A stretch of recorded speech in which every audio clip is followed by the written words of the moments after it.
आवाज की दुनिया के दोस्तों, आप सभी को मेरा यानी हेमंत कुमार का प्यार भरा नमस्कार। इन दिनों मैं आपसे रूबरू हुआ हूँ अमिताभ बच्चन साहब के कुछ उस कालखंड के बारे में जिक्र करने को, जहां पर मैं आपको ये बता रहा हूं कि अमिताभ बच्चन साहब का संघर्ष कितना लंबा रहा। और वो संघर्ष जिंदगी के सिर्फ एक ही पहलू पर बाकी नहीं था। बाकी ऐसा कोई पहलू नहीं छूटा था जहां अमिताभ बच्चन साहब ने संघर्ष नहीं किया हो। बीमारी की बात तो एक अलग बात थी, शारीरिक कष्ट की बात एक अलग बात थी।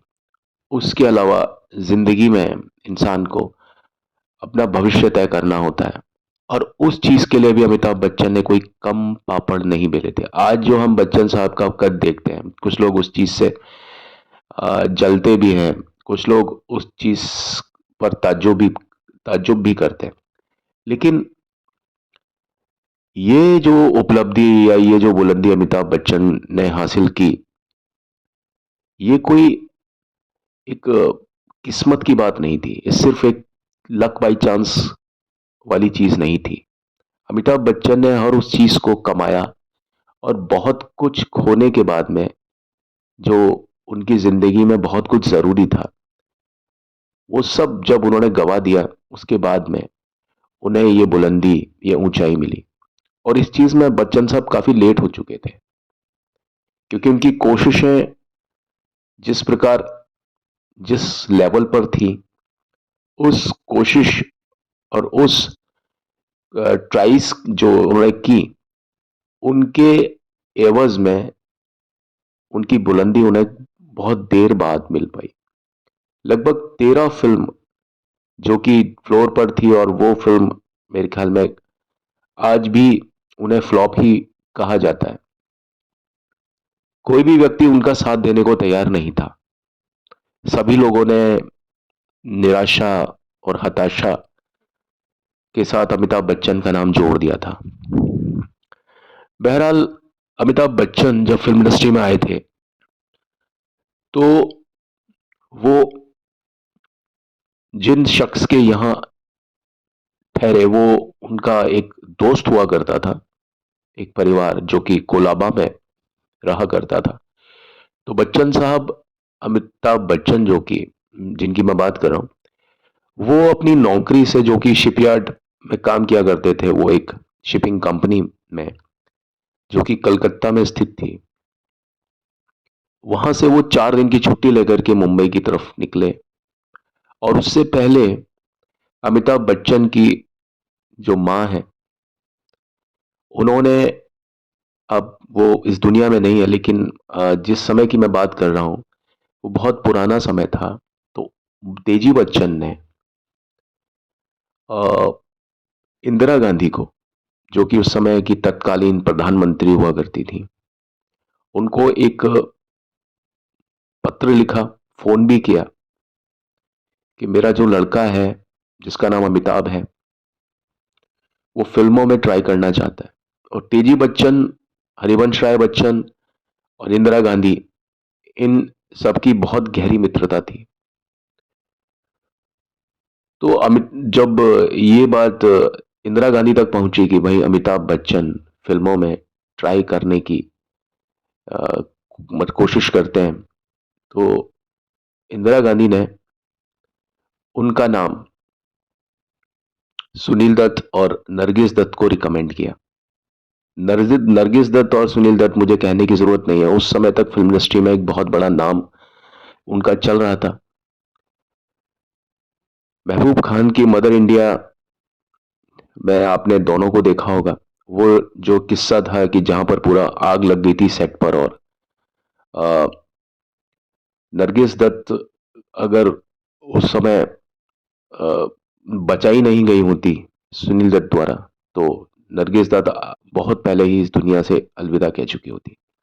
बहरहाल, सुनील दत्त और नरगिस दत्त के पास में जब उस समय की तत्कालीन प्रधानमंत्री इंदिरा गांधी ने फोन किया, और उसमें अमिताभ बच्चन साहब का हवाला दिया कि एक लड़का है जिसको मैं तुम्हारे सहारे तुम्हारे रिकमेंडेशन के ऊपर छोड़ती हूं कि इस लड़के को आपको मिलवाना है फिल्म इंडस्ट्री में, और आप कुछ भी करके बच्चन अमिताभ बच्चन का काम कराएं।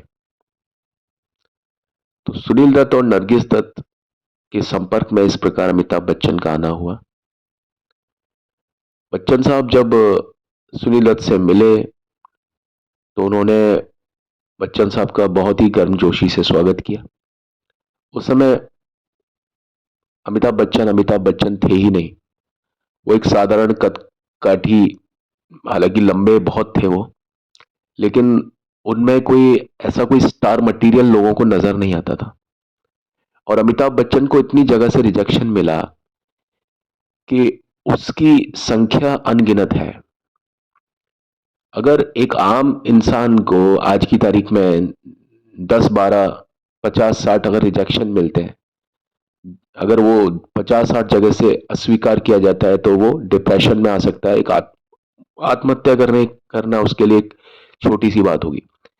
लेकिन बच्चन साहब ने इतने इतने ज्यादा रिजेक्शन सहे कि अ, बच्चन साहब उस चीज को आज आज भी नहीं गिन सकते। बहरहाल, सुनील दत्त और नरगिस दत्त से मिलने के बाद में अमिताभ बच्चन को थोड़ी सी उम्मीद की किरण, उन्हें लगा कि भाई अब मेरा शायद कुछ हो सकता है, लेकिन ऐसा नहीं हो पाया। अमिताभ बच्चन ने बहुत सारे लोगों से मिलने की कोशिश की, बहुत सारे डिस्ट्रीब्यूटर्स, प्रोड्यूसर्स, डायरेक्टर्स से वो मिले, और अमिताभ बच्चन का इस चीज में साथ दिया एक व्यक्ति ने, जिसका नाम हुआ करता था राज ग्रोवर। राज ग्रोवर नरगिस दत्त और सुनील दत्त जो परिवार था उनके बेहद नजदीकी व्यक्ति थे, और साथ में वो सुनील दत्त के पीए यानी पर्सनल असिस्टेंट भी हुआ करते थे। तो सुनील दत्त साहब ने राज ग्रोवर को यह आदेश दिया कि आपको अमिताभ बच्चन के साथ जाकर के हर डिस्ट्रीब्यूटर से, हर प्रोड्यूसर से, हर डायरेक्टर से, जिसका कि सुनील दत्त साहब नाम सुझाने वाले थे, उन सभी से जाकर के राज ग्रोवर को मिलना है, और साथ में अमिताभ बच्चन की कुछ फोटोज वगैरह लेकर के उन्हें दिखानी है ऑफिसेज में।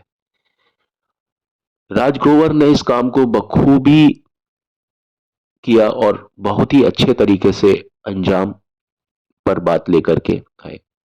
लेकिन बच्चन साहब का कुछ हो नहीं पा रहा था उन दिनों।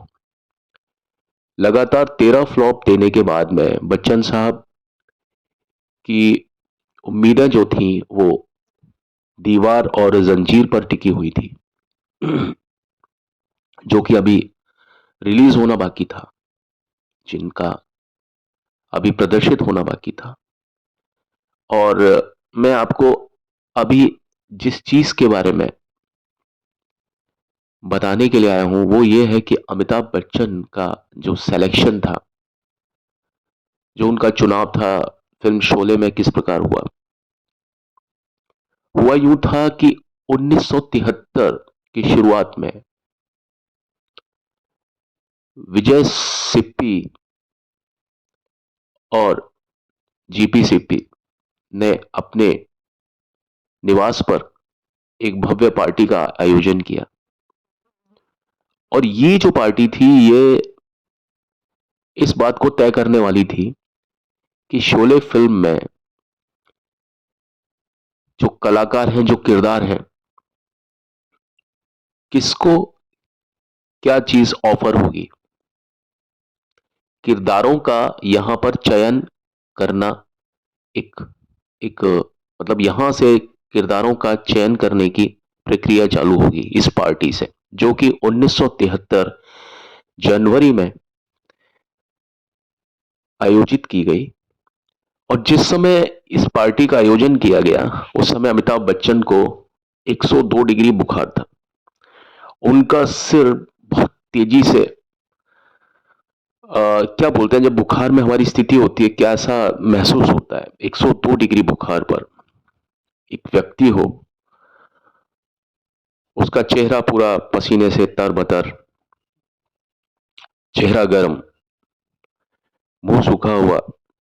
लेकिन वो एक बहुत बड़ी पार्टी थी और अगर अमिताभ बच्चन इस पार्टी को छोड़ते तो शायद वो बहुत बड़ी एक अवसर को चूक सकते थे। बहरहाल अमिताभ बच्चन उस पार्टी का एक हिस्सा बने। अमिताभ बच्चन का नाम पहले ही सुझाया जा चुका था। उनका एक एक सिफारिश जो होती है फिल्म इंडस्ट्री में कई बार छोटी सी, वो सलीम जावेद द्वारा पहले ही की जा चुकी थी।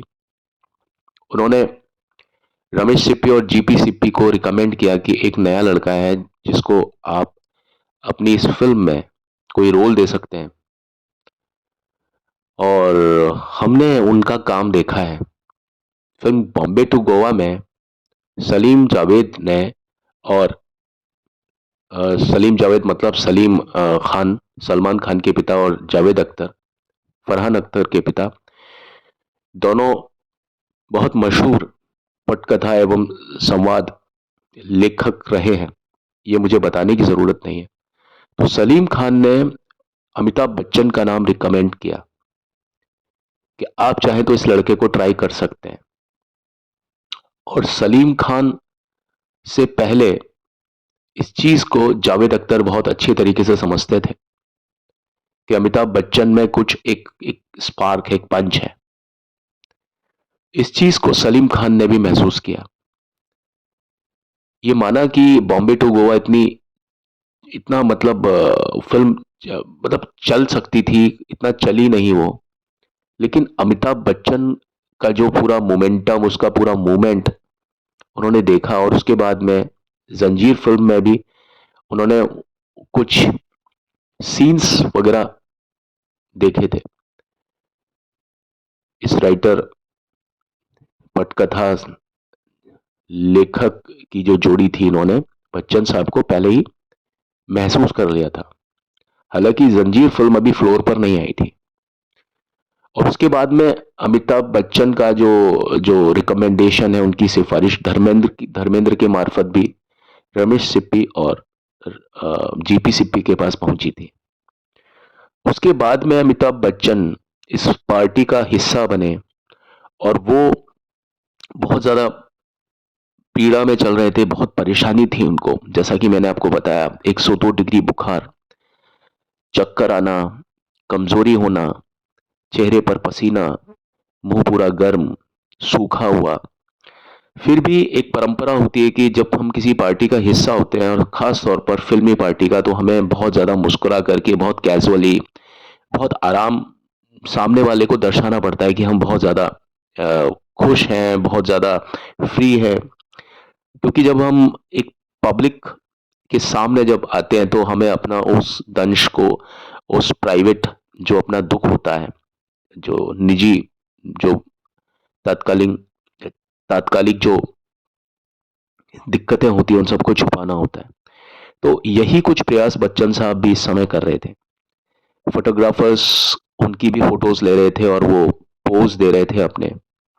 लेकिन इसी बीच में अमिताभ बच्चन को बहुत ज़्यादा तनाव और बहुत ज़्यादा बेहोशी जैसी कुछ महसूस होती है, क्योंकि बच्चन साहब बहुत ज़्यादा मतलब इस फिल्म को पाने के लिए बच्चन साहब बहुत ज़्यादा प्रयासरत थे और उन्हें अपनी पुरानी असफलताएं भी याद थी। तो ऐसी स्थिति में एक व्यक्ति आ जाए जहां वो डिप्रेशन में भी पहुंचने की स्थिति में हो, और बच्चन साहब पहले भी कोशिश कर चुके थे, और जब बहुत दिक्कतें हुई तो बच्चन साहब ने, यानी अमिताभ बच्चन साहब ने अपना पूरा मन बना लिया था और कई बार उन्होंने वापस अपने शहर जाने के लिए टिकट भी कटवाया था। लेकिन ऐन वक्त पर कोई ना कोई व्यक्ति उनकी जिंदगी में आ जाता था। अलग अलग व्यक्ति अलग अलग समय पर उनकी जिंदगी में रहे जो कि उन्हें ये सब चीजें करने को रोकते थे। देखिए, जो चीज विधि का विधान होता है ना, वो किसी ना किसी रूप में हमारे सामने आ जाता है। बच्चन साहब ने कई बार कोशिशें की कि भाई वो वापस अपने शहर को लौट जाए, उनका कुछ भी नहीं हो सकता। और सभी लोग यही कहते थे बच्चन साहब के बारे में कि इसका लड़के का कुछ नहीं हो सकता, इस लड़के का कुछ नहीं हो सकता। राज ग्रोवर ने भी जिन जिन लोगों से बच्चन साहब को मिलवाया, सभी ने कहा कि ये किसको लेकर के आ गए हो, क्या ये ऐसा व्यक्ति कोई स्टार हो सकता है? इसको देखो कितना लंबा है, इसकी गर्दन कितनी लंबी है, इसके टांग कितने लंबे हैं। ऐसा कोई परंपरागत जो होता है ना, पारंपरिक या परंपरागत, कोई ऐसा व्यक्ति आप बताएं फिल्म इंडस्ट्री में कि जो इस तरह का व्यक्ति कभी हीरो बना हो। तो अमिताभ बच्चन ने इतना ज्यादा दंश और इतना ज्यादा परेशानी, इतना ज्यादा हंसी, मतलब उनका उपहास मजाक उड़ाया गया हर जगह पर। तो ये सारी चीजें भी उनके दिमाग में चल रही थी, ऊपर से 102 डिग्री बुखार। तो इस वजह से उन्हें एक बेहोशी महसूस हुई और चक्कर आना और ये सारी चीजें उस समय चल रही थी। और कहाँ, बाहर पार्टी का आलम था। अमिताभ बच्चन की जब बहुत ज्यादा तबीयत खराब हुई तो उन्हें सिप्पी साहब के बेडरूम में लेटा दिया गया। वहां पर भी अमिताभ बच्चन को बेचैनी थी, क्योंकि वहां वो आराम करने तो गए नहीं थे। वो जिस पर्पस के लिए, वो जिस उद्देश्य के लिए गए थे, वो तो यही था कि वो पार्टी में जाकर के शिरकत करें और वहां इस बात को बनाने की कोशिश करें, कोई ना कोई ऐसा माहौल क्रिएट करने की कोशिश करें जिससे कि शोले फिल्म में बच्चन साहब को कोई ना कोई रोल मिल जाए। क्योंकि ये शोले जो थी वो बहुत भव्य पैमाने पर बनने वाली थी, क्योंकि रमेश सिप्पी और जीपी सिप्पी का काम सर चढ़ के बोलता था, सभी को दिखता था। और उससे पहले सीता और गीता आ चुकी थी, और मुझे बताने की जरूरत नहीं है कि सीता और गीता कितनी बड़ी हिट फिल्म रही थी। सीता और गीता से पहले अंदाज जो फिल्म थी शम्मी कपूर और राजेश खन्ना साहब की, जिंदगी एक सफर है सुहाना, वो भी आंशिक रूप से हिट रही थी। तो इन सभी बातों को ध्यान में रखते हुए बच्चन साहब वहां गए। इस तरह से उनकी तबीयत खराब हुई, उन्हें शयन कक्ष में लेटाया गया, लेकिन बहुत देर तक वो वहां पर भी नहीं रह सके और वापस वो पार्टी में आ गए। और कोशिश की उन्होंने सभी से मिलने की, आ, लेकिन साथ में बुखार भी बहुत तेज था उनको। क्या किया जाए, लेकिन ठीक है, जिंदगी है इसका नाम। जीपी सिप्पी के बेटे रमेश सिप्पी अपनी ये तीसरी फिल्म लॉन्च कर रहे थे, जैसा कि मैंने बताया। अंदाज के बाद सीता और गीता, सीता और गीता के बाद में शोले। और सीता और गीता थी वो राम और श्याम का ही एक एक संस्करण थी। राम और श्याम एक पुरुष संस्करण थी और वहीं सीता और गीता स्त्री संस्करण थी। दिलीप कुमार साहब राम और श्याम में डबल रोल में आ चुके थे, और वहीं सीता और गीता में डबल रोल में हेमा मालिनी जी थी। और बस यही सब कुछ चल रहा था, और फोटोज वगैरह लिए जा रहे थे इस चीज में। मैं आपको बता रहा हूं जो पार्टी का जो दृश्य था, और जितने भी जो वितरक थे और निर्देशक थे और प्रोड्यूसर्स थे, जितने निर्माता निर्देशक, इन्हें अमिताभ बच्चन से एक खास तौर पर एलर्जी थी। क्योंकि जब तक ये जो सीन था तब तक अमिताभ बच्चन का नाम पूरा इंडस्ट्री में आ चुका था कि भाई ये एक फ्लॉप एक कलाकार है, जिसके सर पर करीब 12 या 13 फ्लॉप फिल्मों का ठप्पा लगा हुआ है। और ये सारी जो फिल्में थी ये फ्लॉप अमिताभ बच्चन ने ही करवाई हैं। अमिताभ बच्चन गुड्डी फिल्म का भी एक हिस्सा होने वाले थे, लेकिन बाद में एन वक्त पर उन्हें वहां से भी हटा दिया गया था। तो अमिताभ बच्चन को कुछ लोग मनहूस भी समझते थे, इसलिए अमिताभ बच्चन इस बात को जानते थे कि लोग मुझे मनहूस समझते हैं। वितरकों को अमिताभ के साथ खड़ा होना ऐसा लगता था कि जैसे अमिताभ से उन्हें एलर्जी है। हो भी क्यों ना, अमिताभ बच्चन बड़े पतले दुबले, उदास दिखने वाले व्यक्ति थे, और आपने देखा होगा उनकी उदासी को। आप नोटिस करें फिल्म जंजीर में अमिताभ बच्चन का जो भी कोई काम था, वो बहुत अच्छा था, सही था, लेकिन उनके चेहरे पर साफ एक उदासी आप देख सकते हैं। और वो उनकी पर्सनैलिटी पर आ चुकी थी उस समय तक। उनकी शख्सियत पर वो घर कर चुकी थी। क्योंकि उस समय तक अमिताभ बच्चन ने 12-13 फ्लॉप फ़िल्में दे दी थी। लेकिन अमिताभ बच्चन के बारे में सलीम खान बहुत अच्छे तरीके से जानते थे, जावेद अख्तर साहब बहुत अच्छे तरीके से जानते थे कि ये लड़का जब नाम करेगा तो बहुत ज़्यादा ऊँचा जाएगा। बॉम्बे टू गोवा में उन्होंने उनका काम देखा, नोटिस किया। जंजीर फ़िल्म की शूटिंग के दौरान भी उन्होंने बच्चन का काम देखा। बहरहाल पार्टी के उस आलम में शत्रुघ्न सिन्हा साहब का आना हुआ। शत्रुघ्न सिन्हा बड़ा स्टाइल में पार्टी में एंटर हुए, अपने विशिष्ट भड़कीला अंदाज जो कि उनका हुआ करता था। और शत्रुघ्न सिन्हा साहब इस समय तक स्टार बन चुके थे। आपने देखा होगा उनको फिल्म आ गले लग जा में, और कालीचरण विश्वनाथ फिल्म की शूटिंग इस समय आने वाली थी वो फिल्म में, लेकिन ऑलरेडी शत्रुघ्न सिन्हा साहब फिल्म इंडस्ट्री में स्टेब्लिश्ड हो चुके थे। मेरे अपने जो कि विनोद खन्ना साहब के साथ में उनकी फिल्म गुलजार द्वारा निर्देशित फिल्म आ चुकी थी। इस वजह से शत्रुघ्न सिन्हा जो थे बहुत बड़ा एक नाम थे। रामपुर का लक्ष्मण भी अभी एक ऐसी फिल्म थी जो कि हाल ही में आई थी और वो फिल्म भी हिट थी। तो शत्रुघ्न सिन्हा साहब जय की भूमिका के लिए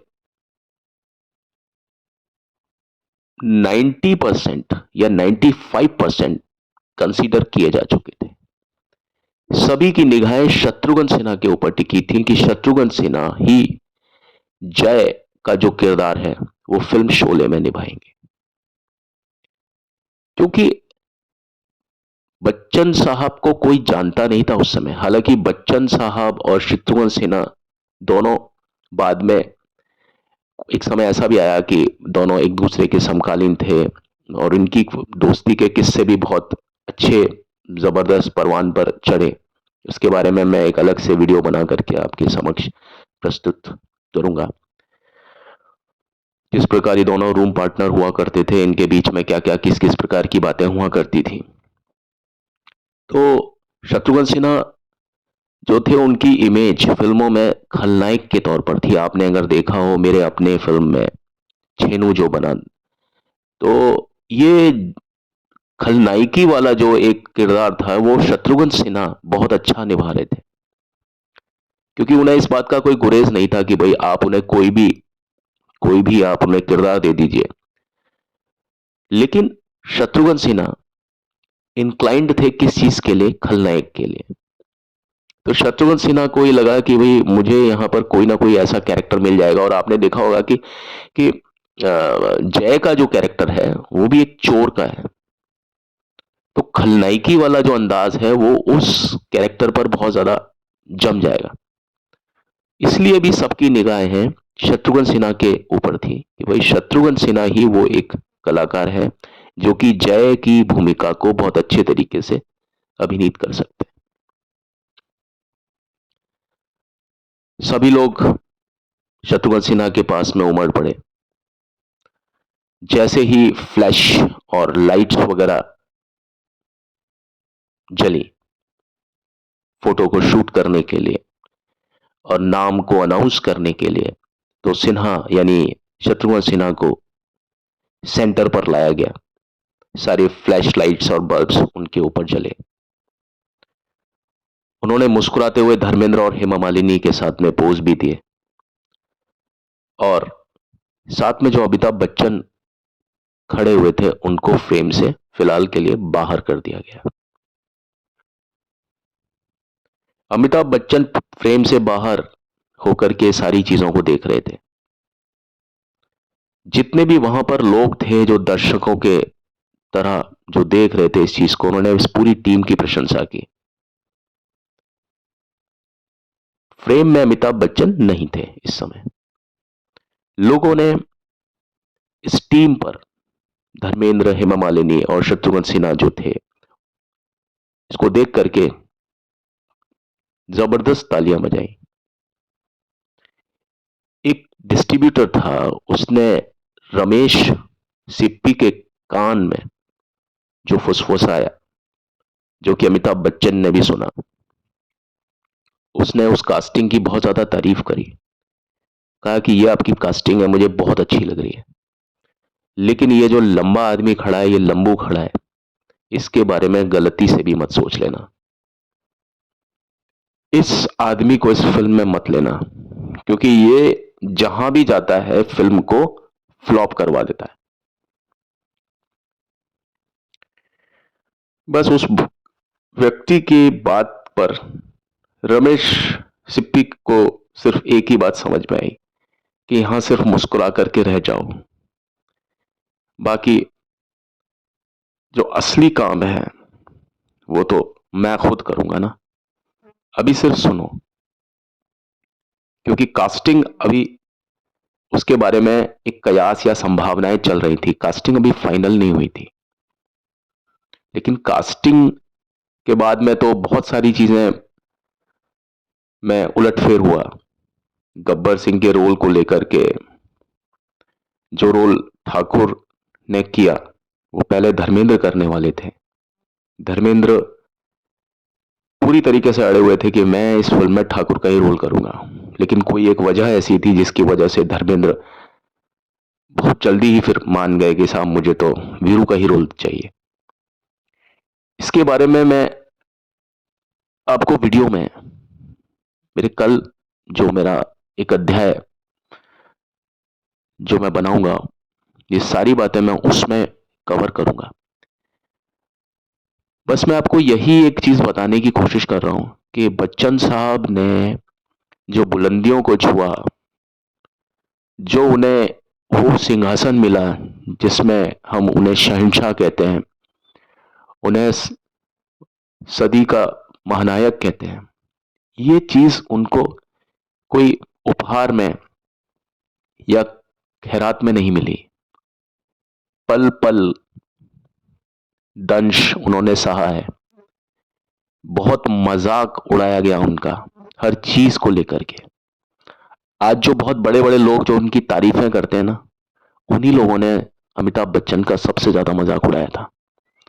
और ऐसा नहीं था, अमिताभ बच्चन को बाद में जब इन लोगों ने याद किया जो कि उनकी पहले बुराई करते थे, उनका मजाक उड़ाते थे भीड़ में, जब उन लोगों ने अमिताभ बच्चन के साथ में काम करने की इच्छा को जाहिर किया, तब, जबकि बच्चन साहब एक बहुत बड़ा नाम बन चुके थे, तो बच्चन साहब ने मना नहीं किया उनके साथ में काम करने के लिए। अमिताभ बच्चन ने हर उस व्यक्ति के साथ में काम किया बाद में, जो व्यक्ति शुरू में उनकी बुराई करता था, शुरू में उनका मजाक उड़ाता था और उनके नाम को बदनाम करता था। ऐसे बहुत सारे लोग रहे, लेकिन बच्चन ने कभी किसी को मना नहीं किया। एक दो किस्सों को अगर हम छोड़ दें, वहां पर भी अमिताभ बच्चन की क्या मजबूरी रही होगी, इस चीज के बारे में मैं विस्तार से आपको अगली अपनी कुछ वीडियोस में बताऊंगा। अभी तो मैं आपसे इजाजत चाहता हूं, पर चलने से पहले वही मेरी एक रिक्वेस्ट कि प्लीज मेरे चैनल को लाइक शेयर सब्सक्राइब कीजिए। यही हमारे लिए, यानी मेरे लिए एक प्रोत्साहन का सबब होता है, यही एक कारण है। चलिए अभी तो चलता हूं और लौट के मिलता हूं इस वादे के साथ कि आपको और अच्छी अच्छी जानकारियां मैं आपको हर अपने एपिसोड में देता रहूंगा।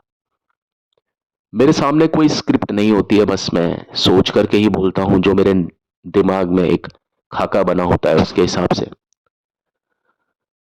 आप इस बात को महसूस भी करते होंगे, लेकिन यहां मेरा तात्पर्य आपसे किसी भी प्रकार उस चीज को बता देना होता है जो कि मैं एक नेचुरल प्रभाव में बता सकता हूं।